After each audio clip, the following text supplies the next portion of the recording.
Dear students, आज हम बात करने वाले हैं सैंपल टाइप्स के बारे में और स्पेशली हमारा कंसर्न ये होगा कि हम बात करेंगे लाइफिमिक सैंपल के बारे में। जैसा कि क्लिनिकल बायोकेमिस्ट्री में हम जानते हैं कि तमाम तरह के जो है हम सैंपल लेते हैं। सैंपल लेने के तरीके हैं, आर्टेरियल ब्लड लेते हैं, वीनस ब्लड लेते हैं, जिसमें डिफरेंट काइंड ऑफ टेस्ट भी होते हैं। तो हमारा मेजर कंसर्न आज का है कि हम जो सैंपल लेते हैं वो लाइफिमिक क्यों होता है। कि अगर हमें होल ब्लड चाहिए तो हमें जो सैंपल लेना है वो पर्पल वायर में लेना पड़ेगा। तो होल ब्लड की हमने बात की तो यहाँ पे आप देख सकते हैं कि अगर हम पर्पल वायर में सैंपल लेते हैं तो अनकोगुलेटेड रहता है। अनकोगुलेटेड होने की वजह यह है कि इसमें ईडीटीए होता है, इथाइलिन डाइअमाइन टेट्राएसिटिक एसिड होता है, जो कि एंटीकोगुलेंट की तरह काम करता है और अपने सैंपल को या आपके सैंपल को अनकोगुलेट करके रखता है। दूसरा एक रेड कैप वायर आप यहाँ पे देख सकते हैं, जिसमें सैंपल अगर डाला जाए तो सैंपल कोगुलेट कर जाएगा। कोगुलेट होने के बाद आपको जो है सीरम ऊपर और सेलुलर पार्ट नीचे दिखता है। तो हमारा मेजर कंसर्न ये है कि जब हम ब्लड सैंपल रेड वायर में लेते हैं तो इसी रेड वायर में कहीं ना कहीं आपको कभी क्लिनिकल प्रैक्टिस में या लेबोरेटरी प्रैक्टिस में आपको सैंपल लाइफिमिक दिखेगा। अब यहाँ पे आप देखिए कि अगर आपने सैंपल रेड कैप में लिया है तो रेड कैप में अगर आपका सैंपल इस तरीके से आ रहा है, ये वाला अगर हम इस पार्ट की बात करें तो यहाँ पे आपको क्लियर सैंपल दिख रहा है, जहाँ पे सेलुलर पार्ट नीचे है और ये येलो पार्ट सीरम ऊपर है। यहाँ पे आप देखिए हीमोलाइज सीरम कब आपको दिखता है, जब सैंपल आपने डाला और कहीं न कहीं मिस हैंडलिंग हुई सैंपल के साथ, लंबे टाइम तक रूम टेम्परेचर पे रह गया या किसी तरीके से इसका मिस हैंडलिंग की वजह से आरबीसी टूट जाती है। आरबीसी टूटने के बाद जो है हीमोग्लोबिन बाहर आता है। तो ये जो हीमोलाइज सैंपल आपको रेड रेड सा दिख रहा होगा, ये हीम के मौजूद होने की वजह से हो जाता है। और तीसरी बात करें, क्योंकि हम बात कर रहे हैं लाइफिमिक सीरम की, तो यहाँ पे आपको क्लियरली दिखेगा इसमें और इसमें आपको डिफरेंस दिखेगा कि ये येलो सीरम क्लियर दिख रहा है, बट यहाँ पे कुछ मिल्की या कुछ गाढ़ा जैसा दिख रहा है, जिसे हम बोलते हैं लाइफिमिक। लाइफिमिक होता क्यों है? जब किसी ब्लड सैंपल में, कोई भी पेशेंट का ब्लड सैंपल लो और अगर रेड वायर में आप डाल देते हैं, रेड वायर में डालने के बाद ऊपर का सीरम का हिस्सा जो है, जो ऊपर का हिस्सा होता है वो क्लियर सीरम ना दिख के थोड़ा सा गाढ़ा जैसा सीरम दिखता है, उसे हम बोलते हैं लाइफिमिक सैंपल। जब आप क्लिनिकल प्रैक्टिस में हो, आपके पास बायोकेमिस्ट्री लेबोरेटरी से रिपोर्ट आती है, तो मोस्टली उसी लैब रिपोर्ट के बेस पे आप जो है डिसीजन लेते हो कि आपको क्या ट्रीटमेंट स्टार्ट करना है। तो अगर मैं बात करूं तो 80% जो पेशेंट केयर होता है वो डिसीजन लिया जाता है, ट्रीटमेंट डिसीजन जो लिया जाता है वो आपके इन्वेस्टिगेशन पे लिया जाता है, आपके एनालिसिस पे ली जाती है। और अगर इस टाइप के सैंपल आते हैं, यानी कि लाइफिमिक आ जाए या हीमोलाइज सैंपल आ जाए, तो जो इसका रिजल्ट होगा वो भी कंप्रोमाइज होगा, यानी कि रिजल्ट जो होगा उसकी एक्चुअल रिजल्ट जो होना चाहिए हो सकता है वो ना हो, क्योंकि ये सैंपल ठीक नहीं है आपके एनालिसिस के लिए। तो लेबोरेटरी में इस टाइप की चीजें आती हैं जिसको इंप्रूव करने की जरूरत है और सही तरीके से सैंपल को हैंडल करने की जरूरत है। तो आइए अब देखते हैं कि ये सैंपल लाइफिमिक होता क्यों है, लाइफिमिक होने की वजह क्या है। तो लाइफिमिक होने की सबसे बड़ी वजह जो होती है, इसमें काइलोमाइक्रोन और वीएलडीएल, अगर आपने सैंपल लिया किसी पेशेंट का और उसमें उसके सैंपल में काइलोमाइक्रोन और वीएलडीएल ज्यादा होगा तो आपको लाइफिमिक सैंपल ऐसा दिख सकता है। ये नॉर्मल है और ये लाइफिमिक है। तो बेसिकली होता क्या है कि इस लाइफिमिक होने की वजह से आपका क्लिनिकल डाटा या लेबोरेटरी डेटा जो है इन्फ्लुएंस होता है, तो एक्चुअल वैल्यू जो आनी चाहिए आपके लिपिड प्रोफाइल की वो हो सकता है ना आए। और बेसिकली अगर हम ये बात करें कि लाइफिमिक जो सैंपल हो रहा है उसकी मेजर वजह क्या हो सकती है, काइलोमाइक्रोन, वीएलडीएल, तो इसमें सबसे इंपॉर्टेंट चीज होता है ट्राइग्लिसराइड। जो ट्राइग्लिसराइड आपका है यही मेजरली इन्फ्लुएंस करता है आपके सैंपल को टू बी द लाइफिमिक। तो लाइफीमिया, अगर लाइफीमिया हो गया है, सैंपल लाइफीमिक है, तो ये होता क्या है, ट्राइग्लिसराइड की वजह से। ट्राइग्लिसराइड जो है काइलोमाइक्रोन और वीएलडीएल का ही हिस्सा है। अब थोड़ा सा समझ लेते हैं, सबसे इंपॉर्टेंट चीज यहाँ पे ये है कि जो आपका लिपिड कंटेंट है, जो आपका सीरम है, इसमें आप लिपिड प्रोफाइल करना चाहते हैं, तो लिपिड जनरली जो है अगर हम बात करें तो जो टेस्ट करते हैं उसमें 5 हम पैरामीटर हमेशा याद रखते हैं। एक तो हो गया हमारा ट्राइग्लिसराइड, कोलेस्ट्रॉल, वीएलडीएल, एलडीएल और एचडीएल। तो हम बात करते हैं जब भी इन चीजों की, एचडीएल, एलडीएल, वीएलडीएल की, तो हम बात करते हैं like high density lipoprotein, low density lipoprotein और वेरी लो डेंसिटी लिपोप्रोटीन। तो इसमें जो लिपोप्रोटीन आता है तो हम समझेंगे आज अभी कि लिपोप्रोटीन है क्या है, और काइलोमाइक्रोन की बात हम करेंगे। तो लिपोप्रोटीन एक्चुअली नाम से आप समझ जाएं, lipo means lipid, protein means protein part.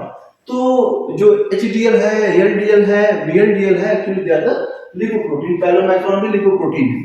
तो लिपोप्रोटीन में होता क्या है, प्रोटीन पार्ट होता है और आपका लिपिड पार्ट होता है। तो ये बायोकेमिकल असेंबली होती क्यों है? बायोकेमिकल असेंबली होने का एक मकसद ये है यहाँ पे कि लिपिड का नेचर हाइड्रोफोबिक होता है। हाइड्रोफोबिक नेचर होने की वजह से वो ट्रांसपोर्ट होने में उसको प्रॉब्लम आती है, ट्रांसपोर्ट नहीं हो सकता है। तो लिपिड के साथ प्रोटीन का जुड़ना जरूरी है ताकि जो पेरिफेरल सिस्टम में आपका लिपिड घूम रहा है उसके साथ लाइपोप्रोटीन अगर कह लें या प्रोटीन हिस्सा कह लें हम, प्रोटीन पार्ट आकर उसके साथ जुड़ेगा तो उसे लिपोप्रोटीन बनाएगा। तो लिपिड हो गया आपका, तो यहाँ पे लिपिड हो गया आपका और प्रोटीन हिस्सा हो गया। लिपिड प्रोटीन जुड़ेंगे, बनाएंगे लिपोप्रोटीन। तो प्रोटीन का मेजर काम यहाँ पे ये है कि लिपिड को ट्रांसपोर्ट करना। तो अगर हम यहाँ बात कर रहे हैं थोड़ा काइलोमैक्रोन की, तो काइलोमैक्रोन का साइज सबसे बड़ा होता है, इसका साइज होता है 72,000 नैनोमीटर। फिर वीएलडीएल की बात करें तो इसमें 3 कैटेगरी है, एक तो लार्ज साइज के लिए, मीडियम साइज और स्मॉल साइज। तो वीएलडीएल का जो लार्ज साइज का जो वीएलडीएल है उसका साइज है 60 to 200, मीडियम को बोलते हैं हम 35 से 60 एनएम का साइज होगा इसका, और वीएलडीएल का साइज होगा 27 to 35 एनएम का। जब इससे नीचे जाएंगे हम एलडीएल की तरफ, तो एलडीएल का साइज जो होगा 20 to 26 नैनोमीटर का। इससे कम जाएंगे तो देखेंगे हम आप कि एलडीएल का साइज क्या है, 6 to 12.5 नैनोमीटर का इसका साइज है। एचडीएल का साइज क्या है, 6 to 12.5 नैनोमीटर का साइज है। तो ये साइज जो होता है, यही साइज जो है एक्चुअली आप सैंपल को लाइपिमिक कर देता है। तो जो ये आपका फ्रेश नॉर्मल सीरम जैसे येलो कलर में ट्रांसपेरेंट सा दिख रहा है और एक थोड़ा सा मिल्की कलर में दिख रहा है, सो ये मिल्की कलर जो हो रहा है आपका, ये काइलोमैक्रोन और वीएलडीएल के वजह से हो रहा है। अब आइए थोड़ा सा देख लेते हैं, डेंसिटी की बात कर लेते हैं, क्योंकि सबसे इंपॉर्टेंट चीज ये है इसमें कि डेंसिटी ही आपके सैंपल को लाइपिमिक कर भी सकती है। जैसे मैंने पहले ही बोला था कि अगर काइलोमैक्रोन ज्यादा है, वीएलडीएल ज्यादा है तो लाइपिमिक हो जाएगा, इसलिए क्योंकि इनका साइज बड़ा होता है। इनका साइज बड़ा होने की वजह से ही जो है आपके सैंपल की कंडीशन जो है लाइपिमिक हो गई है। कि काइलोमैक्रोन होता क्या है, हमने एक बात और भी कही थी, काइलोमैक्रोन और वीएलडीएल में जो है ट्राइग्लिसराइड होता है, जिसकी वजह से ही आपका सैंपल लाइपिमिक होता है। और यहाँ पे आप देख भी सकते हैं कि काइलोमैक्रोन में आपका हाईएस्ट अमाउंट ऑफ ट्राइग्लिसराइड होता है। अगर वीएलडीएल की बात करें तो यहाँ पे हाई अमाउंट का ट्राइग्लिसराइड होता है। अगर हम जाएं एलडीएल की तरफ तो एलडीएल में आपका कोलेस्ट्रॉल ज्यादा होता है और एचडीएल में प्रोटीन ज्यादा होता है। तो जैसे जैसे साइज है कम होता चला जाएगा, जैसे कि मैंने पहले यहाँ बताया था आपको कि काइलोमैक्रोन एचडीएल में देखेंगे आप तो साइज कम होता चला जाता है। अब यहाँ पे देखिए जैसे जैसे साइज कम हो रहा है तो उसकी डेंसिटी भी बढ़ जाएगी। तो साइज के कम होने के साथ साथ क्या होता है, पार्टिकल की डेंसिटी बढ़ जाती है। और in the case of lipid profile हम बात कर रहे हैं इन चारों चीजों की, तो इसमें क्या होगा, जैसे जैसे हम काइलोमैक्रोन, वीएलडीएल, एलडीएल और एचडीएल की तरफ जाएंगे तो प्रोटीन कंटेंट भी यहाँ पे बढ़ना स्टार्ट हो जाएगा। यहाँ पे प्रोटीन कंटेंट कम होगा और एचडीएल में प्रोटीन कंटेंट सबसे ज्यादा होगा। अब थोड़ा सा बात कर लेते हैं सैंपल कलेक्शन की। सैंपल कलेक्शन का टाइमिंग बहुत इंपॉर्टेंट होता है कि आपका जो सैंपल लाइपिमिक है या नहीं है। जनरली लाइपिमिक सैंपल मिलता नहीं है, बट कंडीशंस कुछ होती हैं जिसमें जो आपको सैंपल लाइपिमिक मिल सकता है, या कोई जेनेटिक डिसऑर्डर हो, कोई डिजीज हो उस कंडीशन में, या ट्राइग्लिसराइड बहुत ज्यादा हो गया हो। तो एज आई सेड लाइक कि काइलोमैक्रोन और वीएलडीएल ज्यादा है, तो वो ज्यादा क्यों है, बिकॉज ऑफ ट्राइग्लिसराइड। तो आइए देखते हैं सैंपल कलेक्शन एक्चुअली क्या होता है। सैंपल कलेक्शन सबसे इंपॉर्टेंट चीज है कि आपका सैंपल कैसा आएगा। तो सैंपल कलेक्शन का टाइमिंग सही नहीं है तो आपका लाइपिमिक सैंपल हो सकता है। और जैसे हम कॉमनली बात करते हैं कि लिपिड प्रोफाइल कब करना चाहिए, तो हम बोलते हैं कि like it is recommended to have 8 to 10 hour fasting. अगर रात को आपने खाना खाया है तो लिपिड प्रोफाइल के लिए मॉर्निंग में आप सैंपल दें, एटलीस्ट 8 घंटे का फास्टिंग होना चाहिए। टाइमिंग आपकी क्या है। और आइए देख लेते हैं लाइपिमिया का कॉमन कॉज जो मैंने बताया है, शॉर्ट फास्टिंग टाइम। अभी मैंने बताया कि 8 घंटे का फास्टिंग हो तो वेल एंड गुड है, बट अगर शॉर्ट फास्टिंग टाइम है, अभी आपने खाना खाया 2 घंटे, 2.5 घंटे, 3 घंटे में सैंपलिंग दे दी, या सैंपल आपका गया लैब में, सैंपल किसने निकाला आपका, तो उस कंडीशन में भी क्या हो सकता है, आपका सैंपल लाइपिमिक हो सकता है। खाना खाने के बाद चीजें एब्जॉर्ब होंगी, एब्जॉर्ब होने के बाद ब्लड में चीजों का लेवल बढ़ता है, उस टाइम आपने सैंपल ले लिया तो वहां पे लाइपिमिक सैंपल आ सकता है। और क्या वजह हो सकती है लाइपोमिक होने की? Genetic background. इसमें सबसे इंपॉर्टेंट चीज ये है जेनेटिक बैकग्राउंड। और जेनेटिक बैकग्राउंड का मतलब ये है कि जो प्रोटीन का हिस्सा यहाँ पे लाइपोप्रोटीन बना रहा है, अगर वहां पे प्रोटीन के साथ कुछ प्रॉब्लम है तो वहां पे क्या हो जाएगा, आपका सैंपल लाइपोमिक आएगा। प्रोटीन मान लीजिए बन नहीं रहा है, जेनेटिक डिसऑर्डर की वजह से, जेनेटिक म्यूटेशन की वजह से प्रोटीन बन नहीं रहा है, या एबनॉर्मल प्रोटीन बन रहा है जो लिपिड के साथ जुड़ नहीं रहा है, तो वहां पे क्या हो जाएगा, ये लिपिड का ट्रांसपोर्ट जो है होगा ही नहीं सेल के अंदर, जिसकी वजह से लिपिड का कंटेंट हमेशा ब्लड में बढ़ा हुआ रहेगा और ये सैंपल लाइपोमिक आएगा। दूसरा है डायबिटीज, पैंक्रियाटाइटिस हो सकता है, रेनल फेल्यूर, एल्कोहलिज्म, हाइपोथायराइडिज्म, और तमाम जो लोग ड्रग वगैरह यूज करते हैं उस कंडीशन में भी हाई हो सकता है और सैंपल लाइपोमिक हो सकता है। अब मान लीजिए आपने सैंपल ले लिया है, सैंपल लेने के बाद चूंकि आपको टेस्ट करना ही करना है, तो आप इस जो लाइपोमिक सैंपल मिला हुआ है बिकॉज ऑफ काइलोमाइक्रोन VLDL, तो ये कैसे रिमूव होगा ताकि आप टेस्ट कर पाए? तो टेस्ट करने के लिए सबसे इंपॉर्टेंट चीज ये है कि आप जो सेंट्रीफ्यूज करेंगे। आप क्या करेंगे? सेंट्रीफ्यूज, सैंपल को सेंट्रीफ्यूज करेंगे, जो लिपिड कंटेंट है वो नीचे बैठ जाएगा, क्योंकि उसकी डेंसिटी ज्यादा है तो नीचे आएगी। जब सेंट्रीफ्यूज होगा तो डेंसिटी ज्यादा है वहां पे काइलोमाइक्रोन VLDL की, तो वो नीचे बैठ जाएंगे और आपको ऊपर का सीरम का हिस्सा क्लियर दिख जाएगा और आसानी से उसको आप निकाल के टेस्ट लगा सकते हैं। अब आइए थोड़ा देख लेते हैं कि जो हम लिपिड प्रोटीन की बात कर रहे थे, जैसे मैंने पहले ही बताया कि लिपिड पार्ट लाइपोप्रोटीन जो है लिपिड पार्ट है, प्रोटीन पार्ट है। तो जो लिपिड या फैट पार्ट है, तो इसमें दो मेजर चीज जो होती हैं वो है आपका cholesterol and triglyceride. They are the two type of lipid found in lipoprotein. तो cholesterol and triglycerides are two types of lipids found in the lipoprotein. तो हमने तो कोलेस्ट्रॉल की बात कर ली, ट्राइग्लिसराइड की बात कर ली। अब आइए देख लेते हैं कि लिपोप्रोटीन में जो है लिपिड पार्ट क्या क्या है। हाइड्रोफोबिक और एम्फीफिलिक दो टाइप के लिपिड यहाँ पे होते हैं। हाइड्रोफिलिक का मींस, हाइड्रोफोबिक का मतलब होता है कि वाटर हेटिंग, और एम्फीफिलिक का मतलब होता है दोनों कैरेक्टर, हाइड्रोफिलिक भी हो हाइड्रोफोबिक भी हो। तो हाइड्रोफोबिक में आपका ट्राइग्लिसराइड आएगा, कोलेस्ट्रॉल एस्टर आएंगे, और एम्फीफिलिक में दोनों आ जाएंगे, आपके ये फॉस्फोलिपिड आएगा और कोलेस्ट्रॉल आएगा। और जो प्रोटीन पार्ट है आपका, जो प्रोटीन आपके लिपिड के साथ जुड़ के लिपोप्रोटीन बना रहा है, उसमें ए है, बी है, सी है, डी है, ये तमाम मैंने यहाँ पे मेंशन कर रखे हैं। अब चूंकि होता क्या है कि ट्राइग्लिसराइड और कोलेस्ट्रॉल एस्टर्स जो होते हैं, they are the insoluble in the plasma as per the need in the muscles and adipose tissues, they must be get packed and as lipoprotein particles. जैसे मैंने पहले ही बताया है कि इनकी ट्रांसपोर्ट का कोई ना कोई मीडियम होना चाहिए। ये हाइड्रोफोबिक नेचर के होते हैं, तो ये सेल के अंदर कैसे जाएंगे? तो वहीं पे ये प्रोटीन आता है और प्रोटीन के साथ जुड़ के जो है लिपोप्रोटीन बनाता है और इजीली एडिपोज टिश्यू और मसल्स को या दूसरे अदर सेल्स को ट्रांसपोर्ट हो जाता है। थोड़ा सा चीज देख लेते हैं यहाँ पे लिपोप्रोटीन का स्ट्रक्चर क्या है। लिपोप्रोटीन में आप देखिए क्लियरली आपको जो है प्रोटीन पार्ट दिख रहा है, फ्री कोलेस्ट्रॉल ये आपको दिख रहे होंगे येलो पार्ट, येलो कलर में। फॉस्फोलिपिड जो कि ये आपको लेयर दिख रहा है फॉस्फोलिपिड का, ये हेड पार्ट है और ये टेल पार्ट है। और यहाँ पे जो बीच में होता है, इसके अंदर जो पैकिंग होती है वो कोलेस्ट्रॉल एस्टर और ट्राइग्लिसराइड की होती है। तो ट्राइग्लिसराइड, कोलेस्ट्रॉल एस्टर ये बीच में होते हैं। बाहरी हिस्से पे आपका जो है ये फॉस्फोलिपिड होगा और एम्बेडेड इसमें जो होंगे आपके फ्री कोलेस्ट्रॉल होंगे, और इनके ऊपर जो होगा आपका प्रोटीन पार्ट होगा। तो ये स्फेरिकल यानी गोल होते हैं और ये तमाम जो कंटेंट मिलकर जो है लिपोप्रोटीन बनाते हैं। अब इसमें इंपॉर्टेंट चीज ये है कि ये आपका ट्राइग्लिसराइड कैसे होता है। ये आपका ग्लिसरॉल है, ग्लिसरॉल में 3 कार्बन होते हैं, जिसमें हर एक कार्बन से फैटी एसिड जुड़ जाएगा तो ट्राइग्लिसराइड बनाएगा। और यहाँ पे जो ये आपका कोलेस्ट्रॉल वाला हिस्सा है, जहाँ पे ये यहाँ पे OH होता है, तो ये कोलेस्ट्रॉल हो गया। अब इसी के साथ एक कोई फैटी एसिड आके जुड़ जाए, जिसे हम बोलते हैं एस्टरिफिकेशन। तो जब कोलेस्ट्रॉल और फैटी एसिड एक दूसरे के साथ जुड़ जाते हैं तो बनाते हैं कोलेस्ट्रॉल एस्टर। तो ये हो गया आपका कोलेस्ट्रॉल एस्टर। और यहाँ पे हम बात करें अगर फॉस्फोलिपिड की, तो फॉस्फोलिपिड में आप देख लीजिए, जिससे मैंने बताया था ग्लिसरॉल का 3 कार्बन है, एक कार्बन पे आपका फॉस्फेट ग्रुप जुड़ गया और बाकी 2 कार्बन के साथ आपका ये फैटी एसिड जुड़ गया है, तो ये बनाता है आपका फॉस्फोलिपिड। ये बनाएगा फॉस्फोलिपिड। फॉस्फोलिपिड में ये जो होता है हाइड्रोफिलिक होता है, ये हाइड्रोफोबिक होता है। कोलेस्ट्रॉल एस्टर की बात करें, तो कोलेस्ट्रॉल की बात करें अगर हम इंडिविजुअली, तो यहाँ पे जो OH होता है ये हाइड्रोफिलिक होता है और ये पार्ट होता है हाइड्रोफोबिक होता है। तो जो एम्बेडेड पार्ट यहाँ पे होता है वो बाहर की तरफ OH होता है और अंदर की तरफ जो होता है हाइड्रोफोबिक टेल पार्ट अंदर होता है।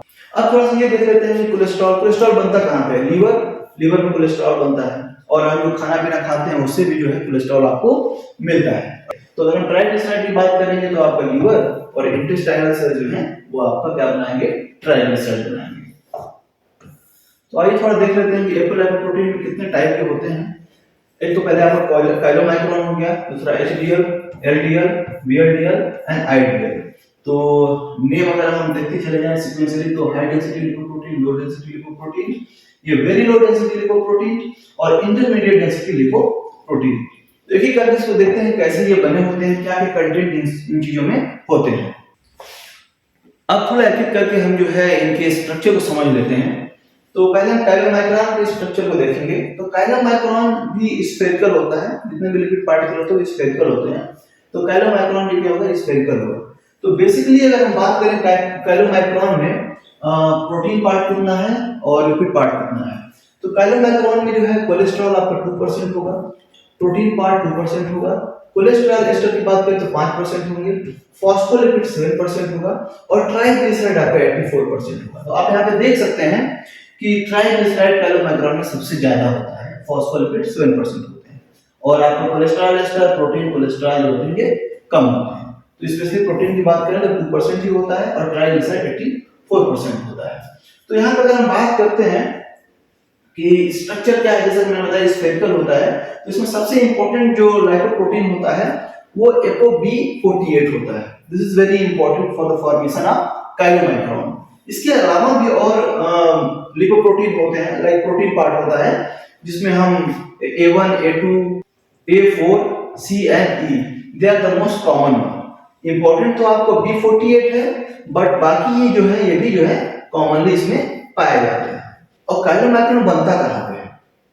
जो आपका एंडोप्लाज्मिक रेटिकुलम है, इंटेस्टाइनल एपिथेलियल सेल का, जहाँ पे आपका एब्जॉर्प्शन हो रहा है वहां पे इंटेस्टाइनल एपिथेलियल सेल है, वहीं पे आपका काइलोमाइक्रोन बनता है एंडोप्लाज्मिक रेटिकुलम में।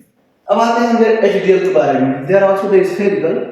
एचडीएल की अगर हम बात करेंगे तो इसमें जो है ट्राइग्लिसराइड 8% होता है, फॉस्फोलिपिड 20 to 30% होते हैं, कोलेस्ट्रॉल 10 to 30% होता है, और प्रोटीन जो पार्ट होता है वो 30 to 60% होता है। और इसमें प्रोटीन की बात करें अगर तो ApoA1, ApoA2, C1, C2, ApoE, they are the major part of the protein, they are the actually major protein part, and ApoB भी होता है। तो मेजर बात करें तो ये जो है ये वाला पार्ट जो है आपका ये मेजर पार्ट है, और ये भी आपका कॉमनली पाया जाता है आपके एचडीएल में। तो ये स्ट्रक्चर है आपका, यहाँ पे आप देख सकते हैं कैसे बना हुआ है। अब आइए देखते हैं एलडीएल के बारे में, लो डेंसिटी लिपोप्रोटीन के बारे में।